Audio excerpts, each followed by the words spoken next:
us human capital to drive our economy and to drive our progress. How do we do it? Number one, we made a conscious decision this year that we are going to invest more in sharpening that human capital by investing more in education. It is the reason why our budget this year on education went to 630 billion, the highest in the history of Kenya. Because that human capital cannot become what it is unless it is sharpened using training, education, knowledge acquisition. It is the reason why we have hired 56,000 teachers.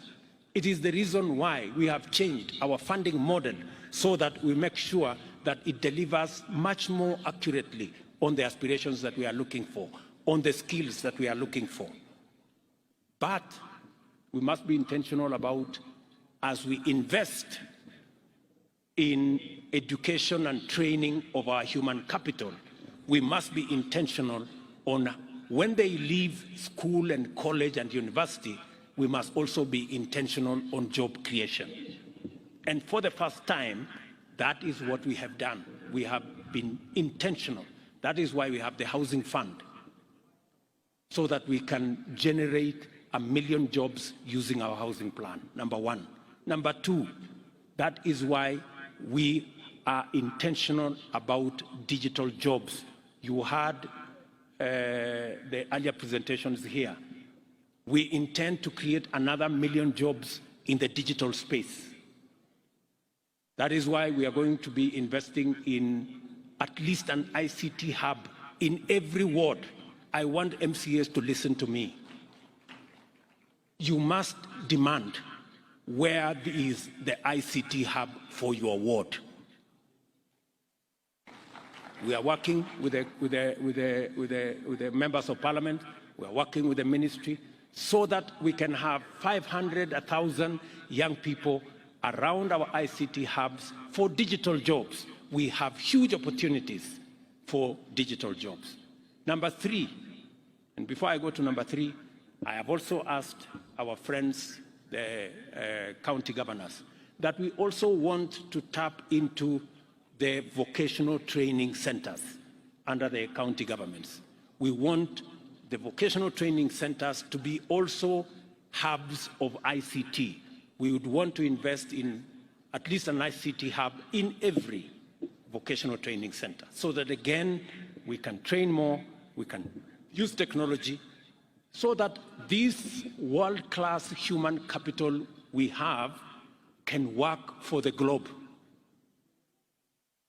Number three, we are working on making sure that this world-class labor we can export. And I want to thank many countries that have given us opportunity to export our labor.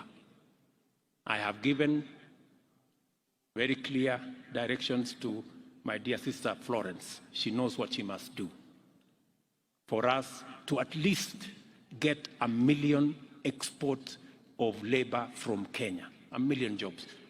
In our manifesto, we made a commitment that we want to increase our remittance from diaspora from $4 billion to $10 billion.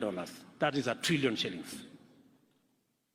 That is going to be an opportunity for us to create jobs. And finally, on matters job creation, we have advertised, I think, the first 14 county aggregation and industrial parks. We have already gazetted, I think, 5 special economic zones. It is one of the conversations we had with the American Chamber of Commerce. You just heard the opportunities. The American market alone is expecting more apparels from Kenya. That is why we are establishing a special economic zone in Busia, in Eldoret here, in Naivasha, in Dongokundu, in Sagana, in Del Monte, down there, and we are looking for additional land so that we can increase the scope of our exports into the globe. We have huge markets waiting for our products out there. Those are areas of job creation. You just heard that with the little intervention we made, there is a new investment in Athi River that will create 20,000 jobs.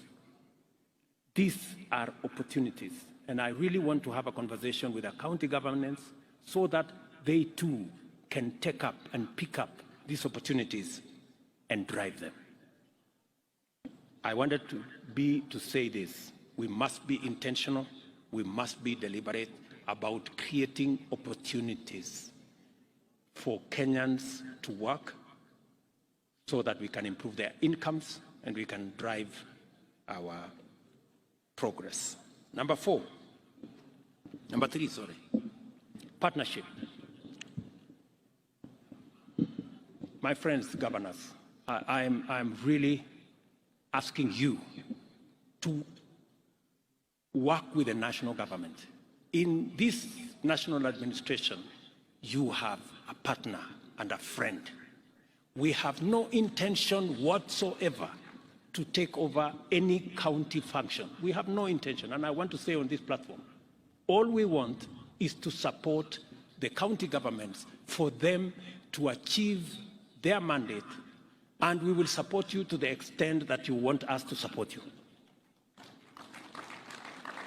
Yeah? Because we do not want to take over any function. We want to help, because the success of every county is the success of Kenya. Because we do not have citizens that belong to the national government. We have only one citizen. Those who elected you are the same who elected the national government. Sindio wangwana? So hapo ndio mimi niko. So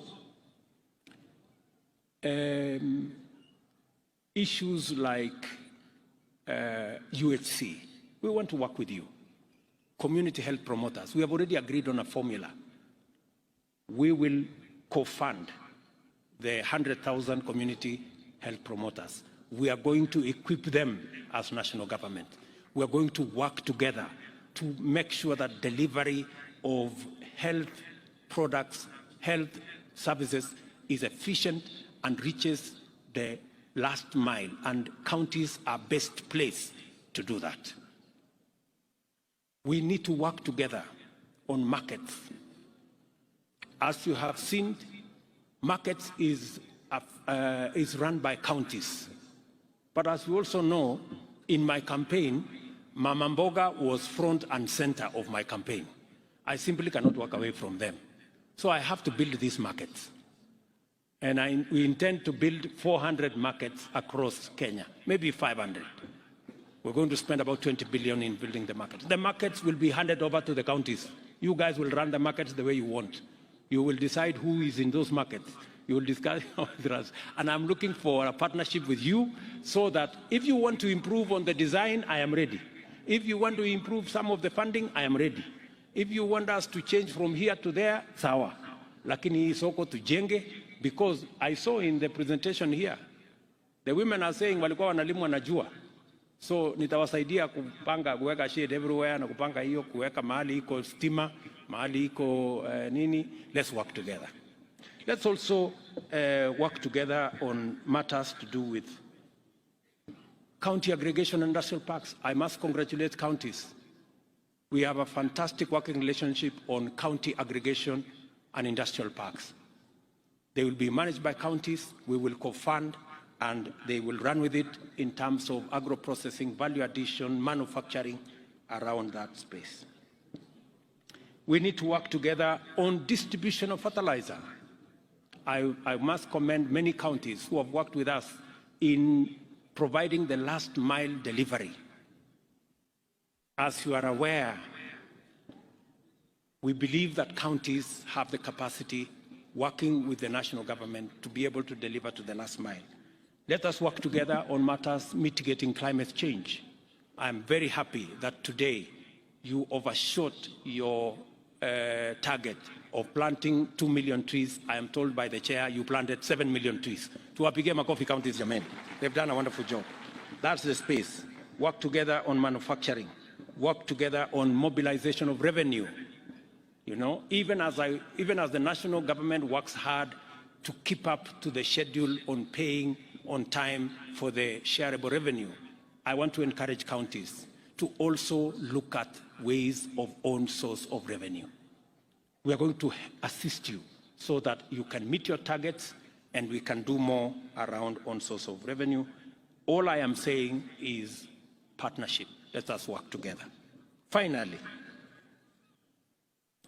we also need to work together in mobilizing resources.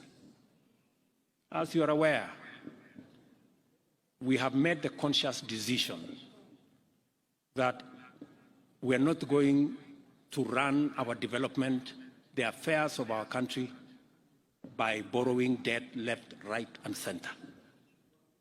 We are going to raise local resources. We need to work together to build local resources, to raise local revenue. We're going to work hard as national government. We are professionalizing KRA to raise more money. We are digitizing so that we can eliminate areas of pilferage. We are increasing, as I made a commitment to this country, that we are going to be a country that is focused on saving. For a very long time, we ignored the saving component. That is why, as a percentage of GDP, we are among the lowest globally. We are at less than 10%. Other countries are all the way to 50%. So we're going to do more with our NSSF. We are going to do more with savings so that we can save and be able to fund our own development using our savings. I want to encourage counties to work with us in that space. Let me finally, after saying that on source of revenue and doing everything that we are going to do, the fifth thing I want us to talk about, finally, to agree on, is on the subject I already mentioned of corruption. Good people, it is not going to be business as usual. I want to say this with clarity. It is not going to be business as usual. It cannot be the case that we lose revenue, that we cannot deliver public service because a few people decided to go away with public money. It's not going to happen. It's not going to be business as usual. We will do whatever it takes. Whoever it is, whatever office you occupy, whatever friends you have, it will not be business as usual. I want to say that with clarity because I know in here we have very senior officials of both county and national government, so that when whatever happens, happens, let nobody say, I wasn't given notice. Everybody has notice. Those are the 5 things I wanted us to agree on. Let me finally say that on the subject of debt, I have made myself very clear. We are going to do more saving. We are going to raise local revenue. We are going to raise own source of revenue in counties, and we are going to stop corruption so that we have the money to run our show. I said also that we are not going to be importing things left, right, or center.